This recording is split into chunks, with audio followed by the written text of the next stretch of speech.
guys know, like I was out of like the country for the past few days, so a lot of things to take care of and department. So for today. So okay. So let's try to finish up this sales slide. Okay. The next application is the cryptography. Okay. Cryptography actually use a lot of matrices. Okay. For example, for like encryption, it's a lot of large matrix multiplications actually. So here, of course, like we couldn't do the real scale cryptography, because it's usually done by machine, by computers, even by hardware. But we just try to show you, okay, a small example, okay, and this example is not even close to like the current technique for like encryption. But anyway, let's have a look. Okay, how like matrices can be used for cryptography. Okay, so if we want to represent message by numbers, okay, then a space can be encoded as a 0. A can be encoded as a 1. 2 can be encoded as 2, and so on.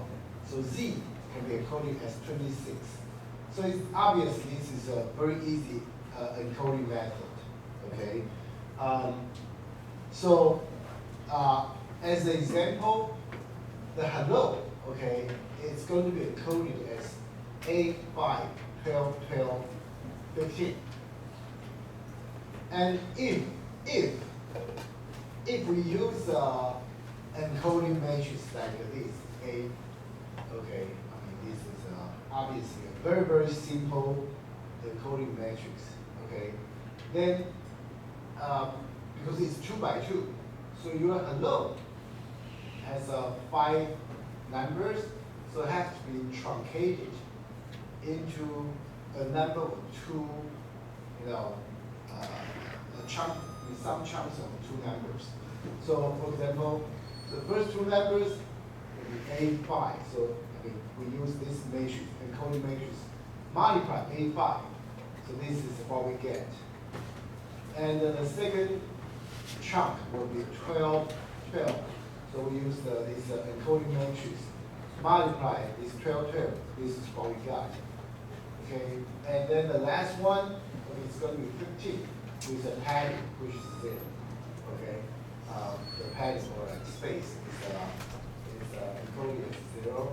So we multiply. We use like encoding matrix, multiply this one, we get this. So the hello after the converting into like numbers, and we after encode the numbers into like ciphertext, okay, or that's what we call cryptogram. Okay, it's going to be -2, -3, -12, 0, and 15, -15. So it's here. Okay. So this is what we said, like through like insecure media. Okay. If your enemy, your like adversary does not know the encoding matrix, it will be, supposedly the adversary can only consider this as like some garbage. But of course, like this encoding scheme is very, very simple because it's only 2 by 2 matrix, and there's no like a lot of mathematics like associated with that. But anyway, you get the idea. Okay, you can multiply, you can chop like your message into some appropriate sizes, and then multiply like this chunks by like some encoding matrix to get like ciphertext, okay? And then, okay, when you want to, when this cryptogram or encoding message is sent to the other side, okay, they can simply use like, apply like the inverse of the encoding matrix to obtain the original message. That's how it works. Okay, so you can see that. Okay, this matrix. Okay, we find the inverse of matrix, which is this one. Okay, so if you multiply this one to the ciphertext, okay, you recover this A bar 12, 12, 15, 0. This is like how you decode the ciphertext. Okay, so something like that. Okay, but obviously this is a very, very simple approach, and for such a simple approach, I mean, you can easily use some like mathematics to break it. But yeah, so that's how the matrix can be used in like cryptography. So another example, but as I said, these two examples we simplify them a lot. Okay, we didn't really discuss them in greater detail. If you want to dive into like these two examples, there are a lot of them stuff associated with that. For example, for the first example, how do we obtain that stable state? Okay, that's the first question. Is there a stable state? Okay, those things are relatively easy because we will talk about like the material that can answer those questions.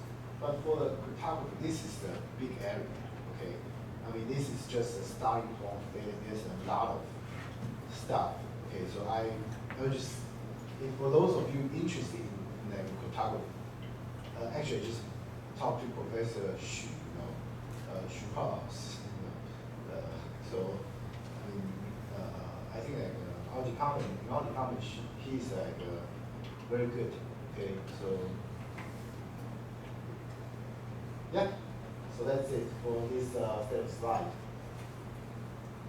Any question?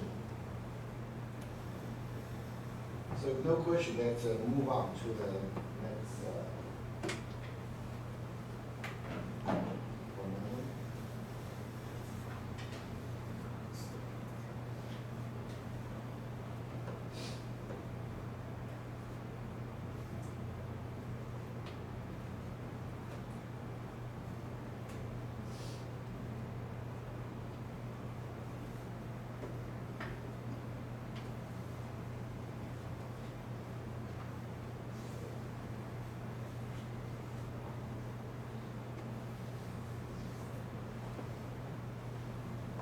Okay, so chapter 2. Okay, oops.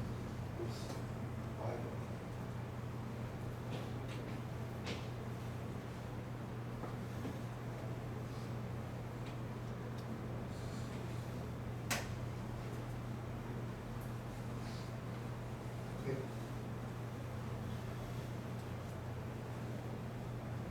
So determinant, I think translation is 行列式，对不对？是不是？为什么？中文怎么讲？啊？什么？行列式，没错，因为我中文实在不太好。Okay, basically, okay.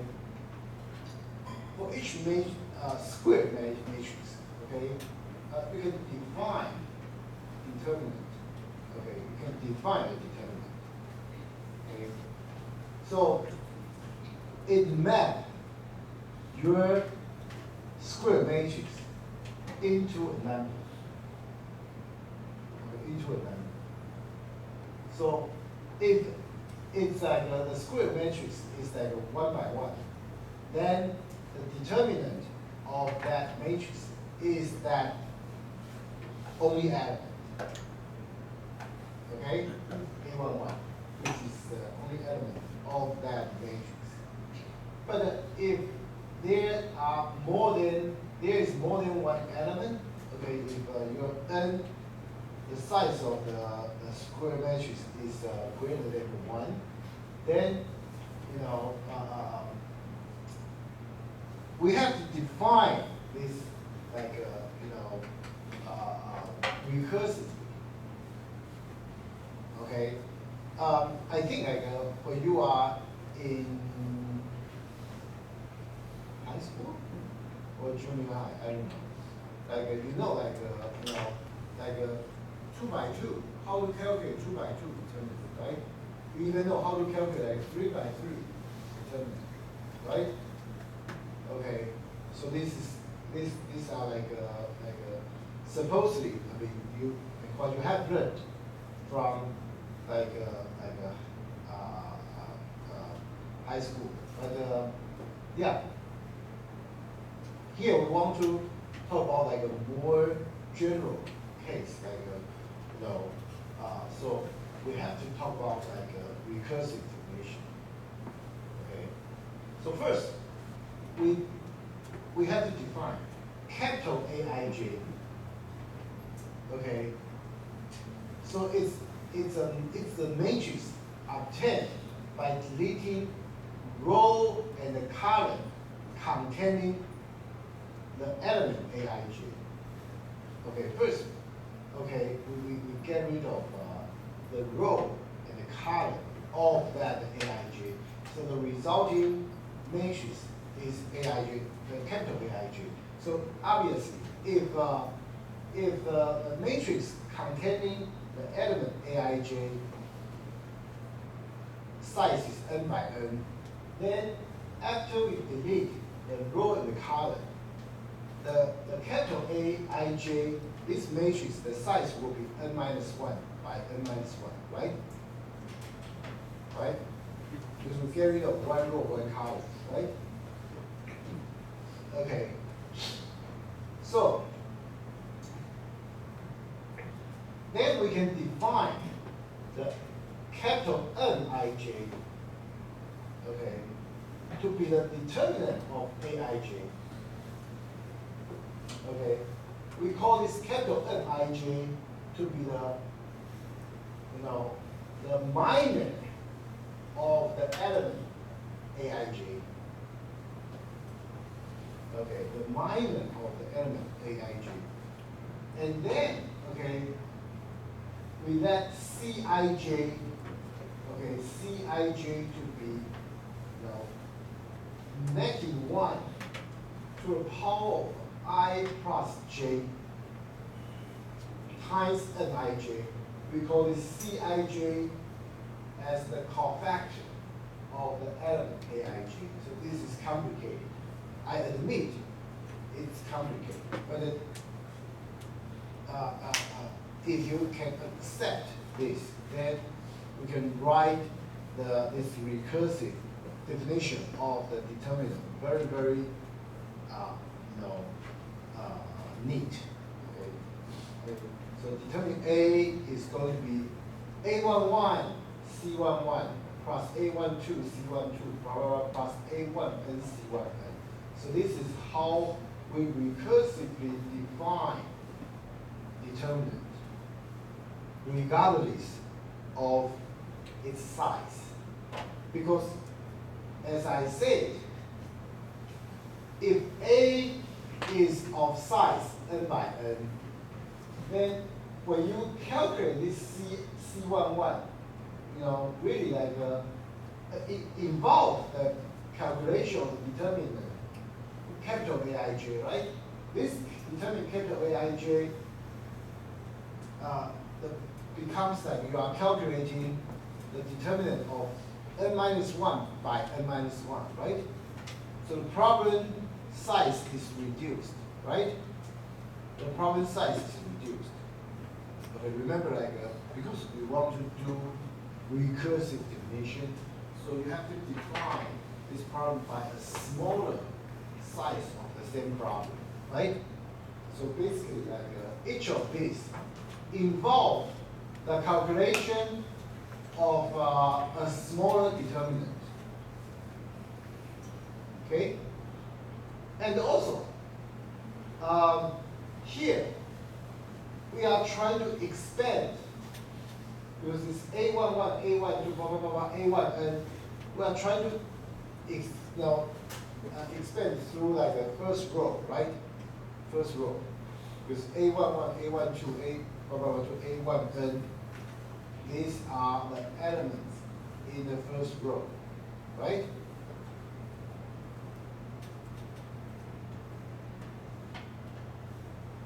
So in other words, determinant of A is recursively defined as this one.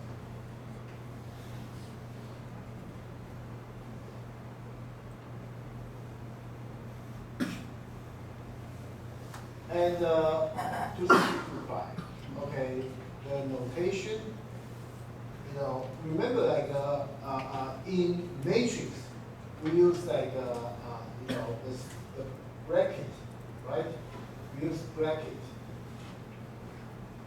But when you want to define or want to write down like the notation of the determinant, okay, we use like kind of like a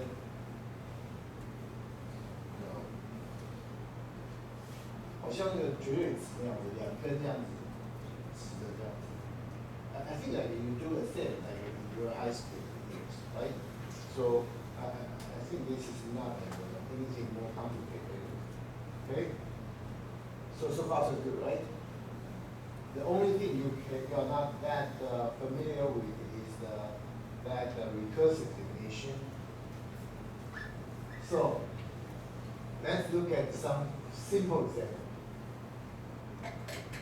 2 by 2, if A is 2 by 2, then A11, the capital A11 is you get rid of the first row, first column, right? So the only one left is like the lower right element, which is 1. Okay, so the N11 will be the determinant of A11, which is 1, because like we have only one element.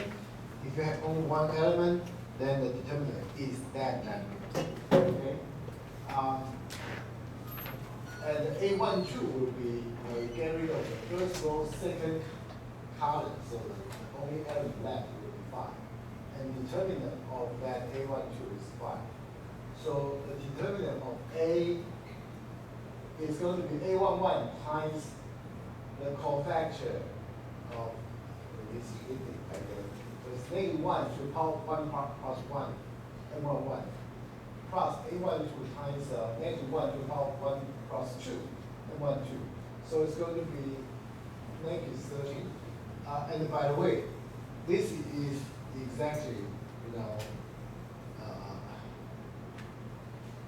AD minus BC. Okay, that's what you learned from the high school. Okay. The general formula will be, so you can see, it's going to be A11, A12, A11, A22, minus A12, A21.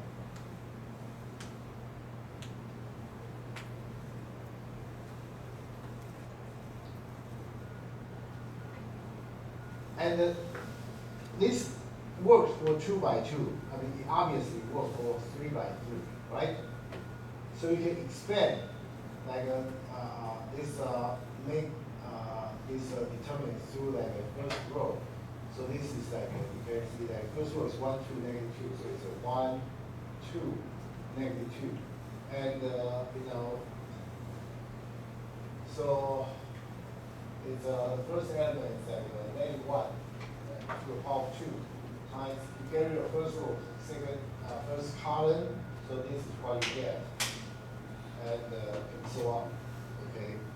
And then, I think this one you can calculate directly. So it's like 2 times 3 minus this one, so 6, 8. So it's like, so this one is 8, and so on. So you can get this one, and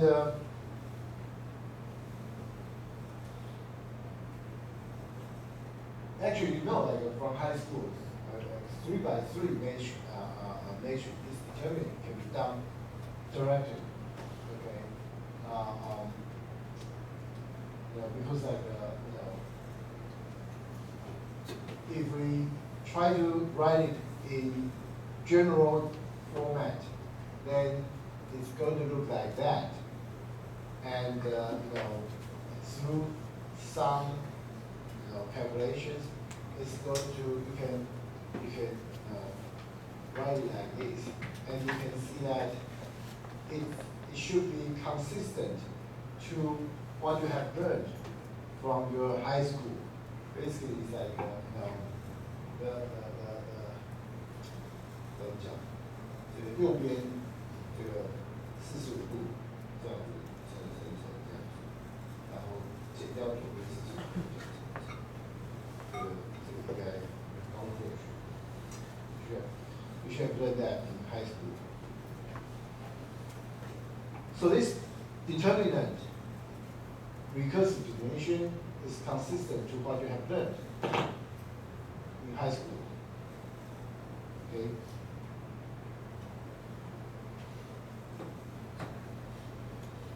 So I have to tell you that, okay, this chapter,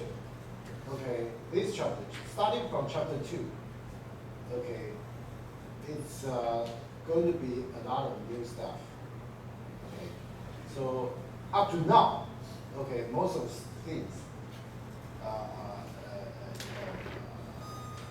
probably you have learned that in your high school. But after today, most of the stuff you probably didn't learn from high school, and especially this chapter, there's actually not necessarily just this chapter, the following material, okay, I have to warn you, has a lot of proof. Okay, 就是说你会发现说，从这个后面的开始的讨论，我们会有很多的证明。Okay, it is natural, okay, for this course, okay. In the exam, in the quiz and exam, okay, I will try to be, more.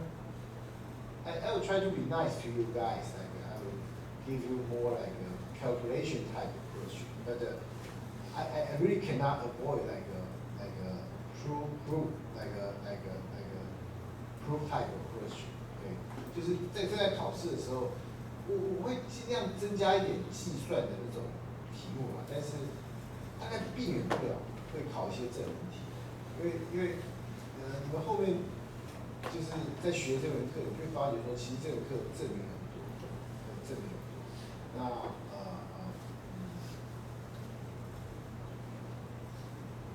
but trust me, okay, you are in luck because like we are using a very easy textbook.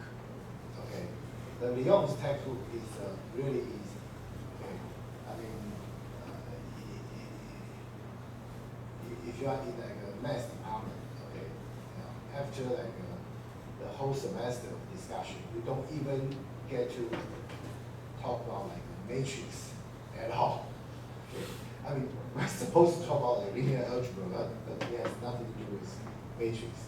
Okay, but anyway, that's math department. We are not in math department. Okay. 好，所以我们这边就会 we'll talk about like a proof. So you can see that I just told you that the matrix, okay, when you calculate the determinant, okay, the definition is that, okay, you can expand, the definition is you expand through, I mean, the recursive definitions, you expand through the first row. But here, I'm going to tell you that the determinant, okay, of a matrix can be obtained by expanding through any room. It can also be obtained by expanding through any column. So it's actually quite interesting. It's quite interesting. Okay.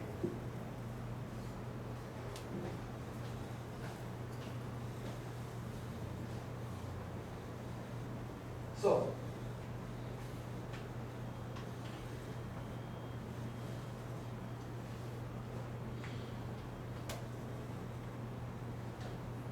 and by the way, in linear algebra, I would say like 99% of the proof is done by induction. Okay, if you are good at induction, you are in good luck. Okay, you are in good luck. I mean, actually, in computer science, most of the proof, like more than 90% of the proof, will be induction. Okay, because of nature of this subject, nature of this area in computer science. We are dealing with numbers. Most of the time, we are dealing with not only numbers but also integers. Okay, and then because we are dealing with integers, a lot of properties can be proved like by induction, which is nice. Okay, because induction we have like a certain guideline to follow. Okay, so yeah, I think that because it's a break time, so let's take 10 minutes break. We'll come back. We'll discuss this.